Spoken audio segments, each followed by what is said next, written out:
തൃശൂർ കാവല്ലൂർ പച്ചളിപ്പുറത്ത് കാട്ടുപന്നിക്കൂട്ടമിറങ്ങി വ്യാപകമായി കൃഷി നശിപ്പിച്ചു. കുഴിപ്പിള്ള സ്വദേശി രവിയുടെ 5 ഏക്കറോളം വരുന്ന പടവലം കൃഷിയാണ് നശിപ്പിച്ചത്.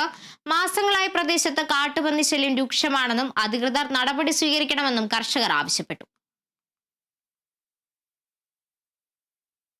എടുക്കുന്ന പറമ്പുകളിൽ നിരവധി കാട്ടുപന്നികൾ വർധനവ് വരുത്തി അത് ഇവിടെ വന്ന് കയറി കൃഷി വ്യാപകമായി നശിപ്പിക്കുകയാണ്. ഈ പാവപ്പെട്ട കർഷകന് ഏകദേശം ഒരു കിലോന് 7 രൂപയോളം വിലയുണ്ടായിരുന്നുള്ള പടവലങ്ങി ഇപ്പോൾ 30 രൂപയോളമായി വരുന്നു. ഈ വേളയിലാണ് ഏകദേശം നമുക്ക് ഒരു 700-ഓളം കടകൾ വ്യാപകമായി കാട്ടുപന്നികൾ കൂട്ടത്തോടെ വന്ന് നശിപ്പിക്കുന്നത്.